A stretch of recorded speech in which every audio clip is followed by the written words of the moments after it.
This has to be the worst catfishing case I've ever heard.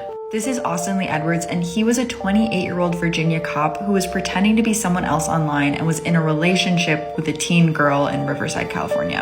And then last week, he drove 2,500 miles from Virginia to California to kidnap her. It's reported that he parked at her neighbor's house, got out of his car, walked over to her house where he killed her grandparents and mother and then set the house on fire. He was able to pull the teen girl out of her house and put her in his car, but he was caught a few hours later.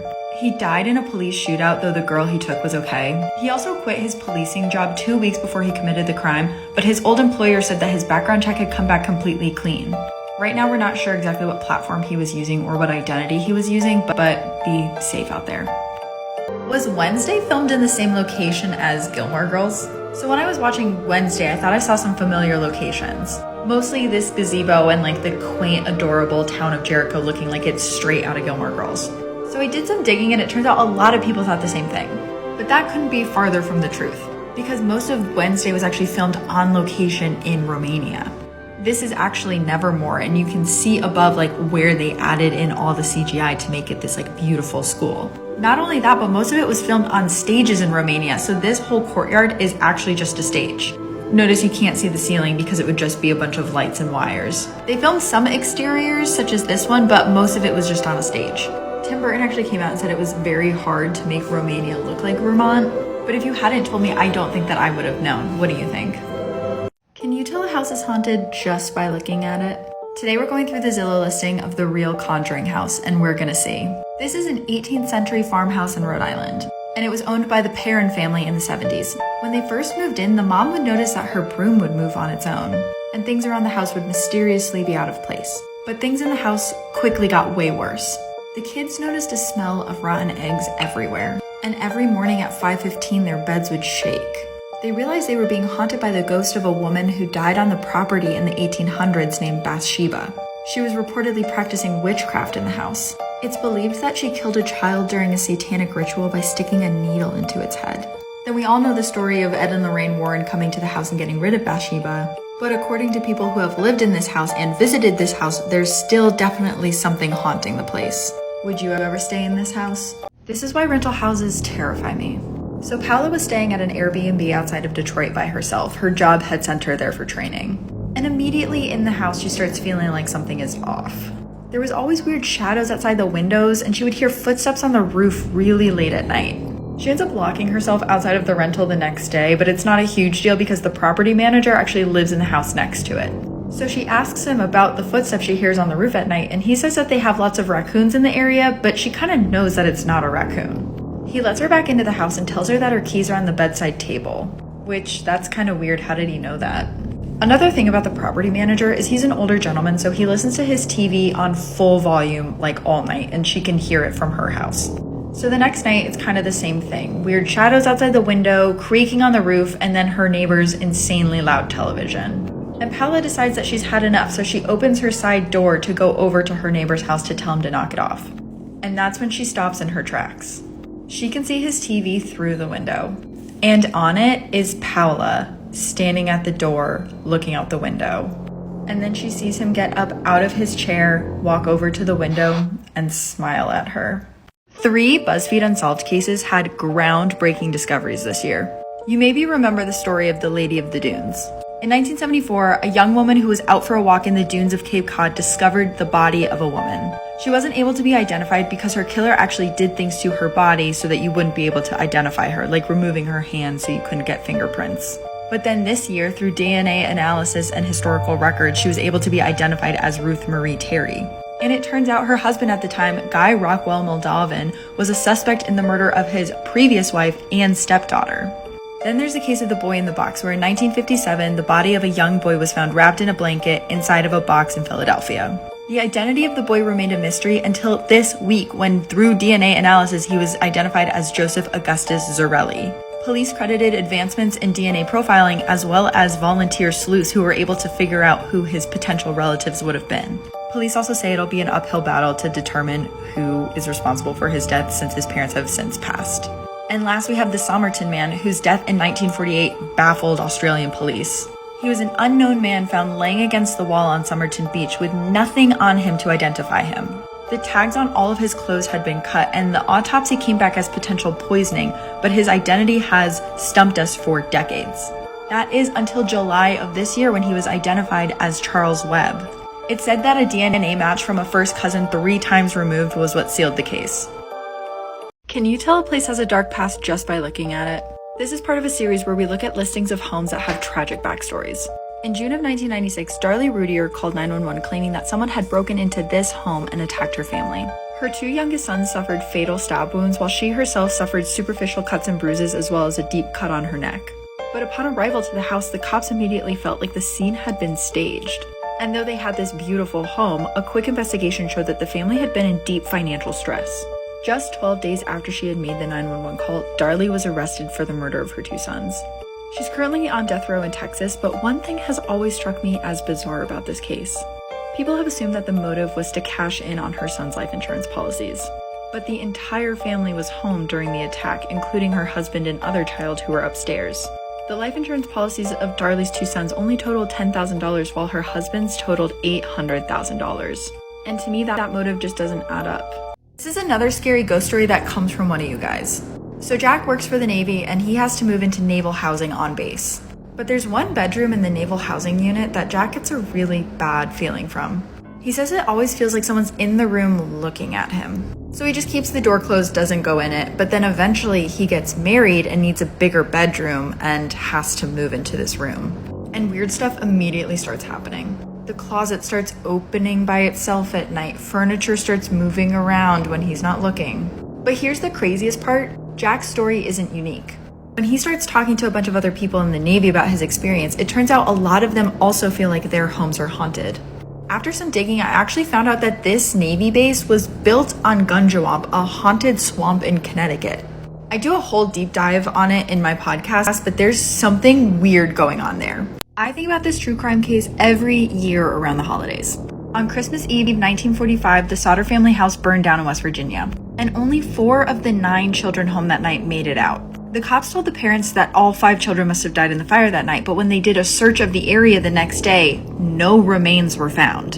Like, absolutely no evidence of the kids being in the house was found. So then fast forward a year, and the dad sees a photo in a magazine of a little girl in New York who looks identical to his daughter Betty. But then the authorities in town are like, "You're crazy, there's no way all the kids died in the fire that night." And then a little while after that, the authorities actually get in trouble for planting evidence in the rubble saying that the kids died in the fire. And then fast forward another 20 years, and the parents actually get a letter in the mail with this photo claiming to be their son Lewis, but are never able to find any more information about who this is. There's so many more twists and turns to this story, and I actually do a full breakdown in my most recent podcast episode. But if you know the case, what do you think? Did the kids really die in the fire that night? I'm going to show you another one of the craziest true crime moments ever caught on camera. So in 2011, Laura Giddings went missing at Mercer University and closely watched this concerned classmate talk to a reporter. No one has seen her since Saturday. I mean, the last time anyone heard from her was an email that she sent out, and no one's heard from her since. That man is Stephen McDaniel, and he is responsible for her murder. But the craziest part is at this point, she's still missing. So watch what happens when the reporter tells him live on TV that the body was found. What about in the parking lot area? I know they've been doing a lot of, I think that's where they have recovered the body or whatever they recovered from there. Body? Are you okay, sir? I think I need to sit down. Okay.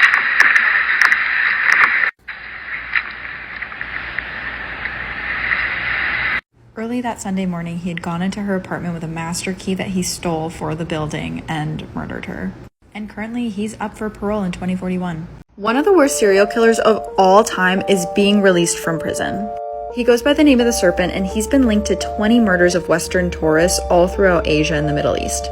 Most of these attacks took place on the hippie trail, where he would lure in tourists by pretending to be a spiritual guru and then poison them. Some of his victims he would actually poison and then nurse back to health because he thought that it made them loyal to him. One time in 1976, he attempted to drug a group of 60 French students who were on holiday in New Delhi so that he could rob them. But he gave them too powerful of a dose and they all started passing out while standing up. Authorities caught on to this and he was arrested, where he was then linked to the murders of 20 other people. And he is currently being released from prison on good behavior and because of his old age. And we've seen this before with repeat killers where they just stop killing while they're in prison and then start killing the second they get out. Okay, so this is kind of a weird thing that's happening, but the head of Scientology, David Miscavige, is reportedly missing. He's currently under investigation for child trafficking, and lawyers have tried to serve him 27 times in the last 4 months, but no one knows where he is. The charges come from 3 victims who claim that Miscavige forced them to work on boats as children after they were also forced to sign a $1 billion contract. In Scientology, they consider you to be an adult at 6 years old. One of the victims also claimed that after her mother left Scientology, the victim was forced to stay in a closet for 48 hours. All of this, of course, also comes after Shelley Miscavige, David's wife, has not been seen since 2007, even though recently it's been reported that she might be living in Big Bear, California. As you've probably already heard, an arrest has been made in the Idaho stabbing case. But now some really interesting information is coming out about the way the police caught who they believe the killer is. So pretty quickly after the tragedy, police were looking for this white Hyundai Elantra. It was seen near the crime scene as the tragedy was happening, but then it was also caught on a security camera speeding away right afterwards. And what car was found at Brian Koberger's house in Pennsylvania? A white Hyundai Elantra. But police had been tracking this car for 4 days when they caught Brian. Apparently, Brian's father had flown out to Washington to meet him, and they drove the car home to Pennsylvania together. Up until this point, we didn't know at what point the police believed that Brian was a suspect, but now we know that they had been tracking his trip cross country. And prior to this, police had actually gotten a genealogical DNA hit that matched Brian's DNA to the crime scene. What this basically means is police collected all of the DNA that was found at the crime scene and put it through DNA sequencing that takes a long time, and were able to match most of the DNA to the 4 victims. But there was also DNA there that didn't make any sense. And when it was put through the genealogical sequencing, they got a hit on one of Brian's relatives. Pair that with the fact that when they went to check on him, he was driving the white Elantra cross country to his parents' house, and voila. Have you guys seen these 2023 predictions that were made 100 years ago? Some of them are hysterical, but some of them are like eerily accurate. The first one just says no more hard work by 2023, and it says that we're not going to work more than 4 hours a day because of electricity. It also says that every city will be a spotless town. But oh no, this one says we should worry because men will be wearing curls and women will be shaving their heads. Which, this is the least of my concerns in the world we've created for ourselves. And then this one really doubles down on the curls for men. This one got really close, so it tried to predict our population in 2023 at 300 million people. And as of July 1st, 2022, we were at 333 million. This was a really ambitious one because flying had just been invented, but it said you'd be able to fly from Chicago to Hamburg in 18 hours. And we actually figured out how to do it in half that time. This one was kind of spooky because it says that people will not begin the day by reading the world's news, but by listening to it. I don't know if they predicted that NPR was going to have a whole podcasting arm, but that one is very accurate. And then this one has been freaking a lot of people out because it says watch-size radio telephones will keep everybody in communication with the end of the earth. In the early 1920s, you couldn't even dial phone numbers. You had to be connected to an operator every time you picked up the phone. So the fact that they predicted that we would have small phones that also broadcasted radio and talk on them, and we could call anywhere in the world, is like kind of amazing. Alice remembered passing 3-year-old Mary Edens out of a window. But when Alice escaped the burning building herself, Mary was nowhere to be found. On Christmas Eve 1924, 200 people in Oklahoma crammed into this one-story schoolhouse for a Christmas Eve program. But as the program was ending, the Christmas tree got knocked over and the candles on it caused the entire school to erupt in flame. A woman named Alice was there holding her 3-year-old niece Mary Edens. The last thing she remembered before passing out from smoke inhalation was passing Mary through the window to a stranger on the other end. But when Alice awoke, she learned the news that no one had seen Mary since the fire. Not only that, but everyone who had died in the fire was accounted for, and Mary was the only person missing from the event. So where did she go? Well, 30 years later, a woman shows up to Mary's parents' house claiming to be Mary. And while Mary's parents accepted her as their child, some people in the community started thinking something was wrong. This whole story is crazy, and I cover the whole thing on my podcast. Give it a listen and let me know your theories. These serial killers got caught because of stupid mistakes they made.